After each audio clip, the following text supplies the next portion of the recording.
Do you have any family secrets? Oh, come on. Share them with me. No, I know you probably can't. Most people keep family secrets because they are loyal and they love their family. And I totally get that. I really do. I was raised that way myself. And the secrets that I had to keep as a child were, first and foremost, that I was being kept out of public school. That was kind of weird because everybody knew I wasn't going to public school. But anyway, I was just supposed to come up with silly answers if and when I actually encountered another human being, which was kind of rare because my parents kept me isolated. Oh, that's like very weird, I know. And that's because I was born into a very strict religious cult. And that cult was called the Worldwide Church of God. And it kept Jewish holidays, sorta, kinda. It was Old Testament holidays. Took the Bible literally. They were very Zionist, so they were waiting for this big Armageddon that was going to take place in the Middle East. And I know there's people that actually believe that nowadays too. I don't. It's not my belief system. I am no longer in that cult. I found out that cult was founded actually by a pedophile, which nobody in the church knew because we were keeping secrets. But when the church fell apart and splintered in about 20 different directions, then people started talking and telling the truth. The other secrets that I had to keep as a child were that my father was molesting my sister and I had to keep the secret that he was hitting my mom. So I've grew up feeling a tremendous amount of shame about my family and the fact that I was a member of it. And at the same time, I felt really loyal to my family members. And I think that is true for a lot of people. There may not be domestic violence or pedophilia or strange religious cults, but there's still an array of secrets that families feel ashamed of and that they keep very private. And I think there's a difference between privacy and secrets. Privacy is like, I don't just put all the intimate details about which doctor visits I go to or for what reason out in the public world.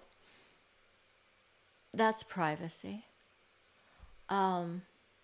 Maybe, details about my sex life. I actually, as a sexologist and former sex worker, I share most of that, to tell you the truth. But most people keep that private as well. Secrets usually carry a shame burden. Almost the act of keeping a secret means you're going to feel ashamed. And then if you get found out, your face flushes with shame and embarrassment and fear. And it's a real fear-driven behavior. And it's oftentimes exactly what we're asked to do in order to show that we are loyal to a family, a church, a community, a group, a club, a political party. Keep the secret, keep lying, keep gaslighting, fool the public, and that's how you belong. And this is how we wind up with things like the Jeffrey Epstein scandal. Think about it. Wealthy people keeping each other's secrets, each other's shameful secrets, to show their loyalty, to show their bond, that we're these people and we're together. And then there's those people, maybe they're just the people we abused or take advantage of. I'm really, as the shame-free zone, really oppositional to secrets. I don't think they help us. I want accountability, and I love call-out culture in that we're just going to finally put it all out there. This is what these people have done. But we need to take it a couple steps further. We also need to say, this is what I've done. What would that look like?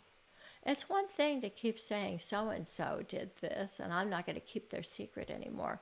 But how about our own secrets? I don't really have any secrets, which is a really comfortable feeling. I don't worry about getting blackmailed. So how do I carry that? Through accountability. So I am a recovered alcoholic addict. I've had a DUI. I've been arrested 3 times. I don't make any secret about that. I'm not ashamed of it, and nor am I bragging about it. They were crimes that I paid a price for, and I got clean and sober 40 years ago. I don't live like that anymore. It's in the past, but it's only in the past because I was accountable and honest. And that is a really important point. So when we out somebody, the best behavior that they could adopt is to be accountable, to be honest, to be transparent, and to take accountability, take responsibility, and then take that extra step and make amends. What does that amends look like? It just depends on what the crime was. I do think we've got to find more creative ways to deal with child sexual abuse by parents. Most families do not want to send other family members to prison. Most of the children who get abused don't actually want the abusing parent to go to prison. And that's not just loyalty, and it's not just a trauma bond, although those things are also at play. But a lot of it is just also, we see things about people that we love that have value. We have compassion for them. We have love for them. We have appreciation for them. And then they do something terrible. And it's really hard to reconcile that. Really hard to hold it together. But that is something that I think we're really being called to do, is to hold the whole thing, the good and the bad, the magic and the misery, to hold it all at once.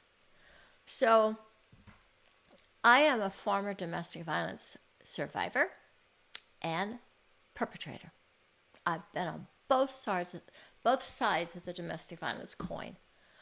And I coach people today from that perspective, that I have both perpetrated and been abused. I know what it's like to go into what used to be called, I can't even think of the word now, but anyway, a battered wife syndrome. That's what they used to call it. Oh, God, it's a terrible term. It's so gendered and it's so archaic. But anyway, the whole idea that if you are being physically beaten by your spouse, you are going to gradually adopt a really low self-esteem, and your behavior is going to be towards fawning, which is always trying to please the perpetrator and trying to figure out how you're not going to get hit, and you're walking on eggshells all the time. I've been through all of that. I have. And it was a long journey healing that. I have also been on the other side of being the person who caused somebody else to be afraid and walk on eggshells around me because I hit them. And I want to tell you something. The only way that I could heal this horrible, abusive behavior was to get help from somebody else who used to do it. In my case, really unique situation. I went to my ex-husband for his help. Yeah, it's true. He's the guy that used to hit me, but he got help and he stopped hitting me, and I knew that he had healed that. I knew that he had changed. I wanted what he had, and I asked him, please help me. I hate myself. I hate what I'm doing, and I don't know how to stop. And the number one thing he taught me was, when I did something abusive, to go do something loving for myself. I want to tell you, that felt like fingernails on chalkboard, because my impulse was to feel suicidal hatred for myself. And here he's telling me to go do something nice to myself. And I was like, I can't do it. That's repulsive. And he said, if you don't, you'll do it again. I believed he knew what he was talking about. I took his advice. I was able to stop perpetrating.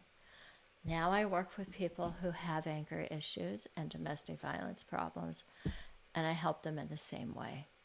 I teach them about these trauma bonds that keep us with the person who perpetrates, and I teach them about the shame and the self-hatred that continues to cause us to perpetrate. Two sides of the same coin, all very human behavior.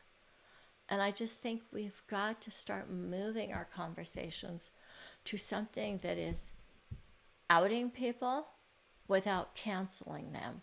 We need to make each other aware of those horrible secrets, raise it up.